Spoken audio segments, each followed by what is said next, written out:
The silver spacecraft hung in orbit around Earth like a deadly promise. Inside, Commander Rex of the Stellar Empire stared at the blue planet through the main viewport, his 4 eyes narrowing in contempt. The humans below had no idea they were being watched, studied, and judged. "Status report," Rex demanded, his scaled fingers tapping impatiently on his command chair. "Their technology is primitive, Commander," replied Officer Tom, whose real name was too complex for human tongues. "They've barely reached their own moon. Their weapons are basic projectiles and chemical explosives. No energy weapons, no shield technology, no faster-than-light travel." Rex nodded slowly. This would be an easy conquest, perhaps too easy. The Empire had given him a fleet of 30 ships to subjugate this world, but he suspected he would need far fewer. These humans were divided into nearly 200 different territories they called nations. They spent more time fighting each other than looking to the stars. "Send the standard warning message," Rex ordered. "Give them 1 planetary rotation to surrender control to the Empire." The message was broadcast worldwide in all major human languages. The response came much faster than expected. Instead of surrender, the humans' military forces went on high alert. Their primitive radar systems tracked Rex's ships. Their leaders gathered in emergency meetings. Their news networks blazed with headlines about first contact. "They're mobilizing their forces," Officer Tom reported with amusement. "Launching aircraft, readying missile systems, activating their naval fleets." Rex felt a flutter of anticipation.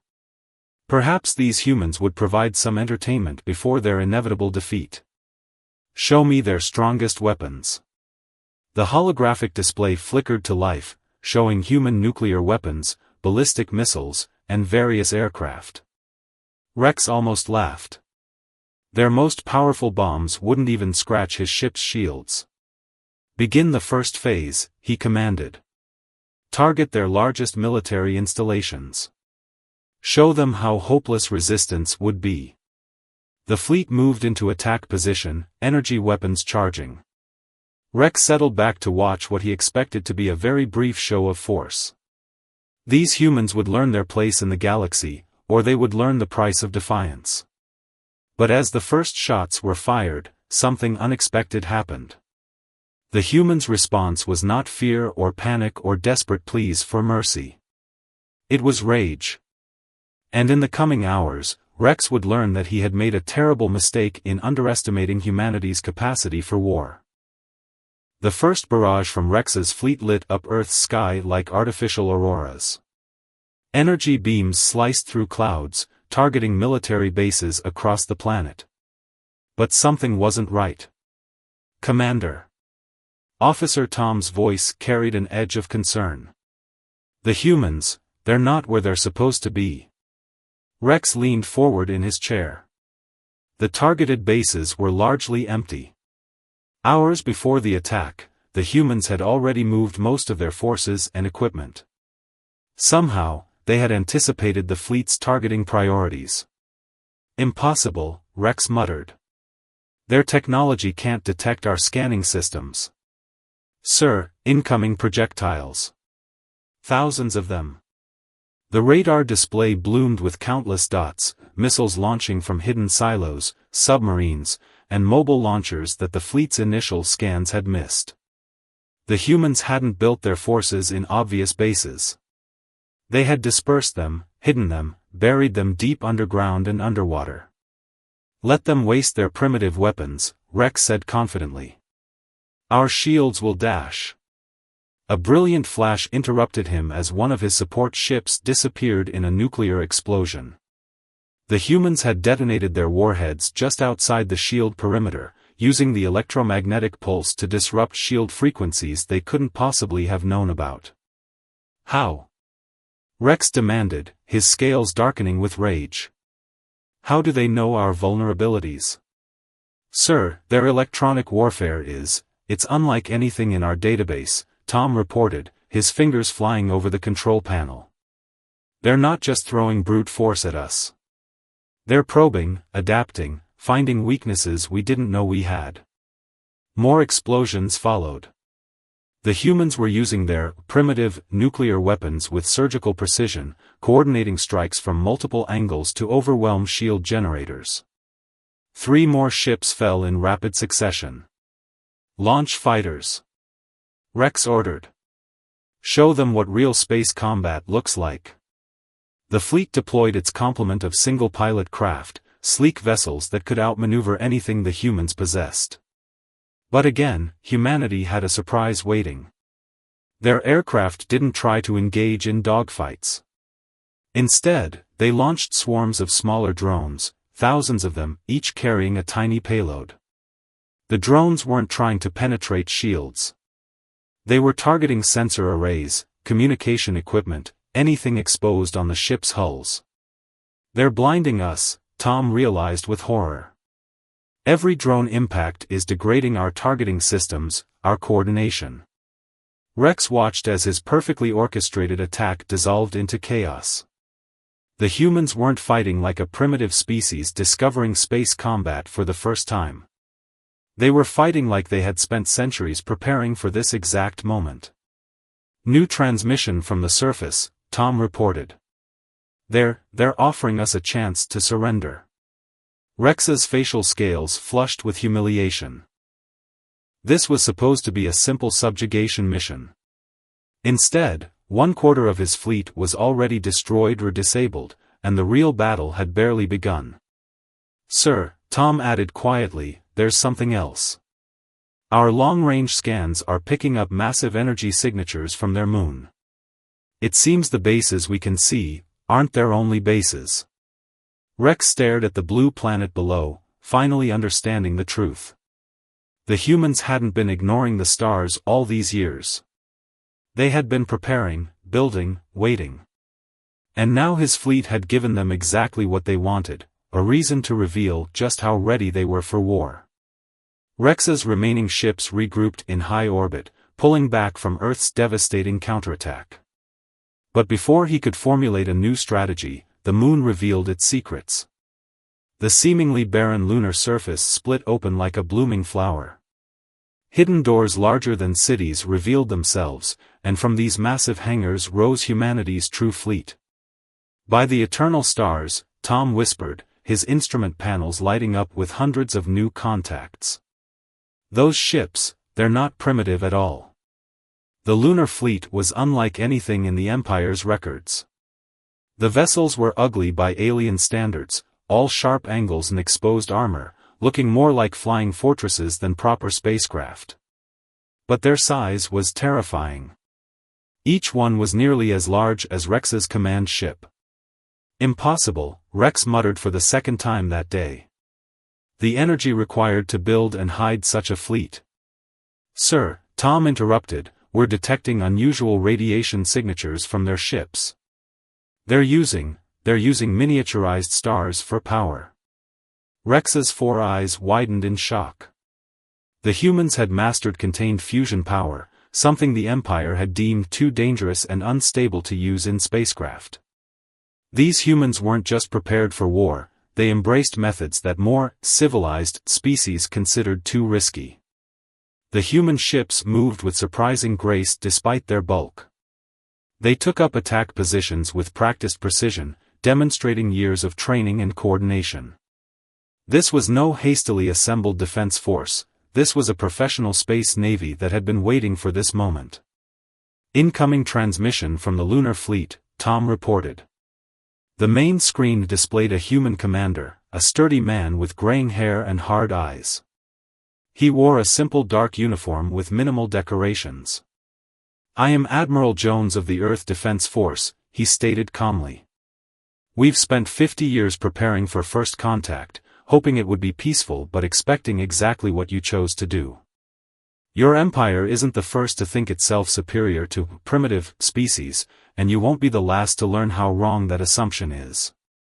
Rex fought to keep his composure. You hide your true capabilities. You deceive and mislead. This is not the way of civilized species. Admiral Jones smiled, but there was no warmth in it. We studied the remains of other alien ships that thought to conquer Earth over the decades. We learned. We adapted. And we decided that appearing weak was our greatest strategic advantage. Your empire's arrogance made you predictable. As if to emphasize his words, more hidden bases on Earth revealed themselves. Massive gun batteries emerged from mountain ranges. Electromagnetic pulse cannons rose from desert sands. Orbital defense platforms decloaked in low orbit. Your fleet has two options, Jones continued. Immediate surrender and internment, or immediate destruction. You have 5 minutes to decide.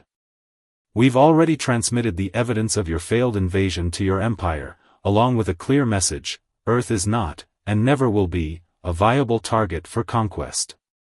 Rex looked at his tactical display. The humans had his fleet surrounded on all sides. Their weapons were powered up but not yet firing, a demonstration of both capability and restraint that made their threat even more potent. One last thing, Jones added, his voice taking on an edge of steel. Your empire should know this: we've spent 50 years learning how to fight you. We've spent 50 years turning your own arrogant assumptions into weapons against you. And if you force us to demonstrate our full capabilities today, you won't live to regret underestimating humanity. Rex's 4 eyes darted between the tactical displays showing his surrounded fleet and the stoic face of Admiral Jones on the main screen. 4 minutes remained until the human's deadline. His crew waited in tense silence for his decision. Sir, Tom spoke quietly, analysis of their weapon systems is disturbing. They're not just using our own technology against us. They've improved upon it. The tactical officer brought up detailed scans of the human vessels. Their hulls were layered with regenerative armor that could repair itself. Their weapons combined multiple technologies in ways the Empire had never considered. Most terrifying of all, their ships seemed designed not just to fight, but to keep fighting even after taking massive damage. They build their ships like bunkers, Tom observed. Every system has multiple backups. Every weapon has redundant power sources. They don't believe in elegant solutions, they believe in overwhelming force. Rex's pride warred with his survival instinct. Surrender was unthinkable, but the alternative. 3 minutes, Commander Rex, Admiral Jones reminded him calmly. Perhaps while you consider your options, you'd like to see what else we've been hiding. The lunar surface split open again, revealing something that made Rex's scales turn pale. A massive cannon emerged from the moon's core, a weapon larger than any he had ever seen. We call it the Earth's last answer, Jones explained. It's powered by a small artificial black hole. We built it hoping we'd never have to use it. One shot can crack a planet's crust. Would you like a demonstration on one of Jupiter's moons? Before Rex could respond, the massive weapon fired. A beam of pure gravitational force lanced out through space.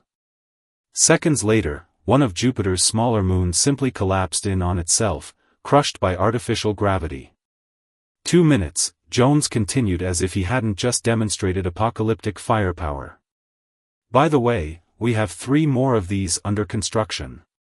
Humanity decided long ago that if we ever faced a hostile galaxy, we would make ourselves too costly to attack. Rex finally found his voice. Your species is insane. No civilization should build weapons of such power. Jones smiled grimly. We learned from Earth's own history. The best deterrent is the absolute certainty of devastating retaliation. Your empire thought we were primitive because we hadn't contacted you. The truth is, we weren't ready to reveal ourselves until we were certain we could defeat any threat. 1 minute, Tom announced quietly.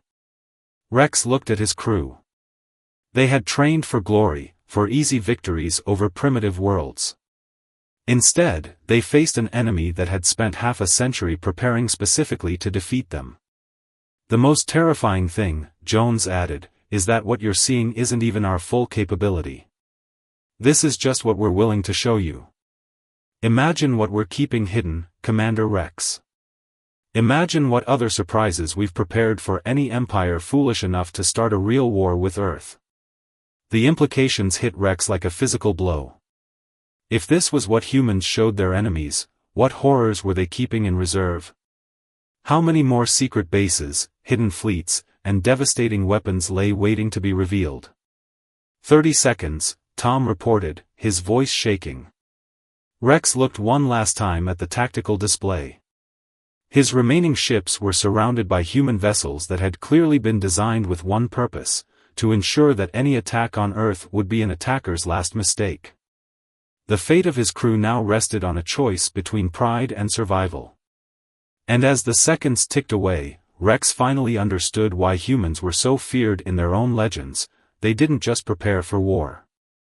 They made sure victory would be too costly for any enemy to bear. Stop. Rex's voice cracked as he called out with just 10 seconds remaining. We surrender. The words tasted like ash in his mouth, but he couldn't condemn his crew to death for his mistake. The Empire had sent them to subjugate a primitive world. Instead, they had walked into humanity's carefully laid trap. Admiral Jones nodded, his expression unchanging. A wise choice, Commander.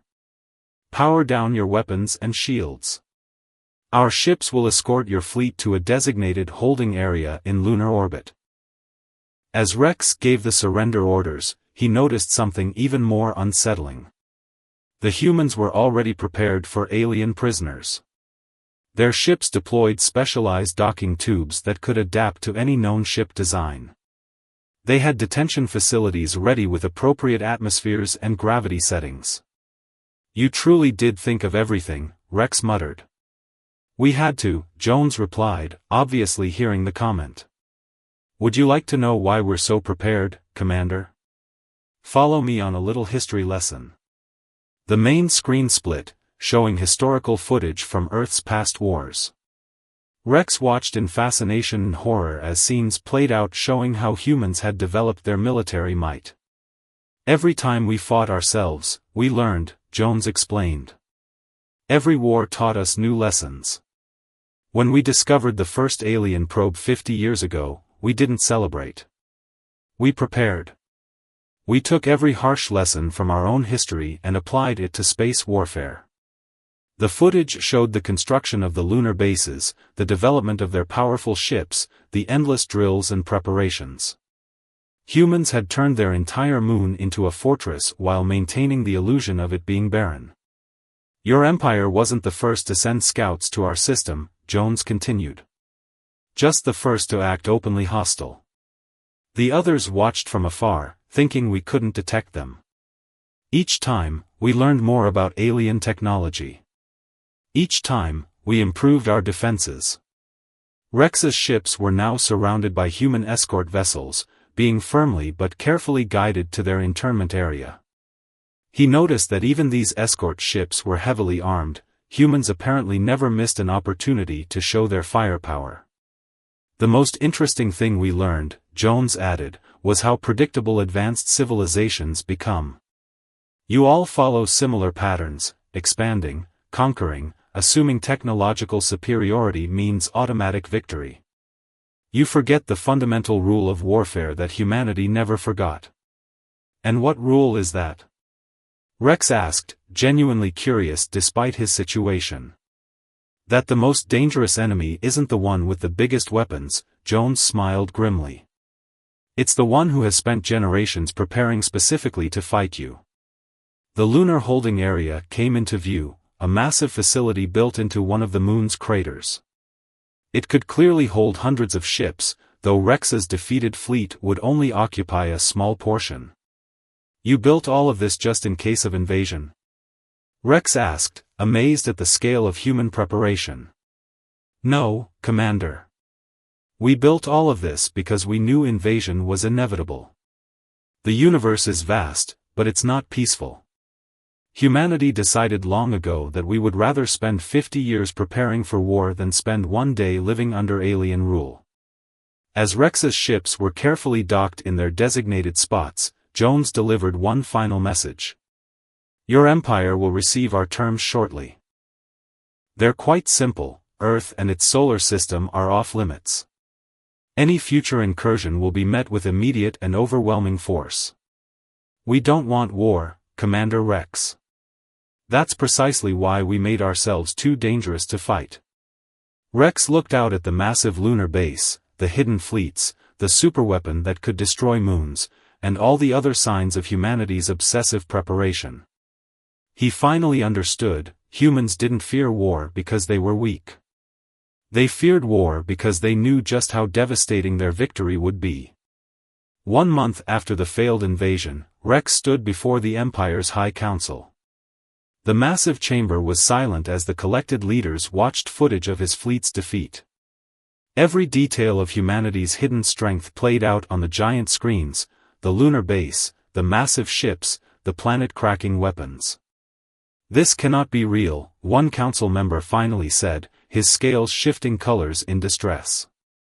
No species could hide such military might. They did more than hide it, Rex replied, his voice steady despite his shame. They spent 50 years building their forces while making us think they were primitive.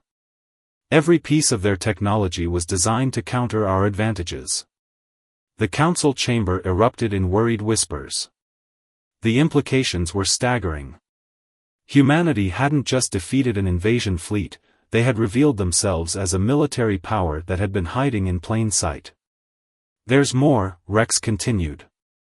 The humans have already sent detailed technical data to every known spacefaring civilization. They're showing everyone what happened to our fleet. It's not just a warning, it's a demonstration. The main screen showed new footage, Earth's defense fleet conducting military exercises near Mars. Their ships moved with perfect coordination, their weapons turning asteroids into dust. The message was clear, humanity was no longer hiding its strength. Their terms are simple, Rex explained. Earth and its solar system are to be left alone. They don't want territory. They don't want trade. They just want to be absolutely certain that no one will ever try to conquer them. And if we refuse their terms, another council member asked. If we send a larger fleet? Rex activated one final recording, the test firing of Earth's gravitational weapon at Jupiter's moon. The council chamber fell silent again as they watched a celestial body collapse into nothingness. That weapon, Rex said quietly, is just what they're willing to show us. Their admiral hinted at worse weapons held in reserve. And given how much they already hid from us, who can say what other surprises they have prepared? The council's leader leaned forward. You believe their capabilities exceed even what they demonstrated?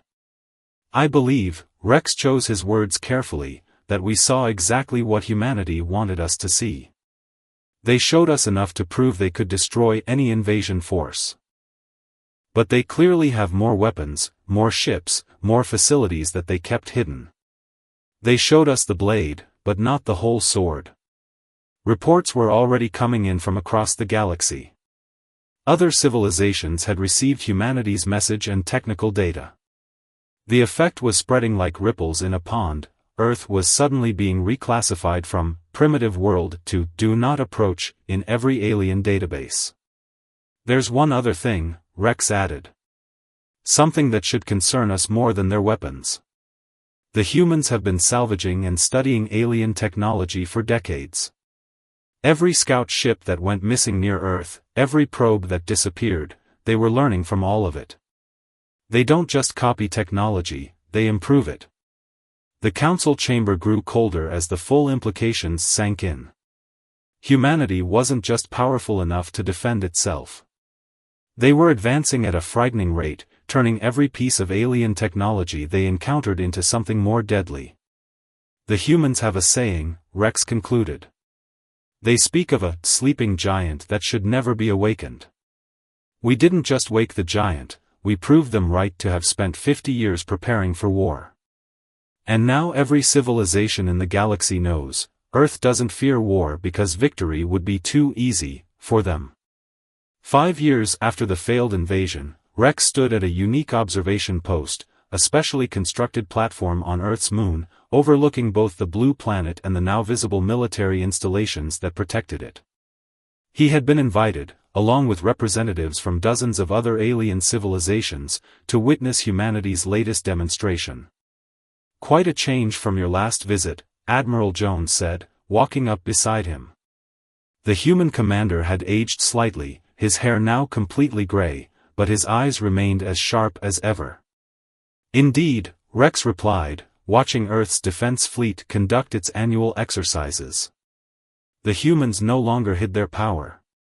Their ships now patrolled openly, their lunar base stood proud and visible, and their technological advancement had continued at an astonishing pace.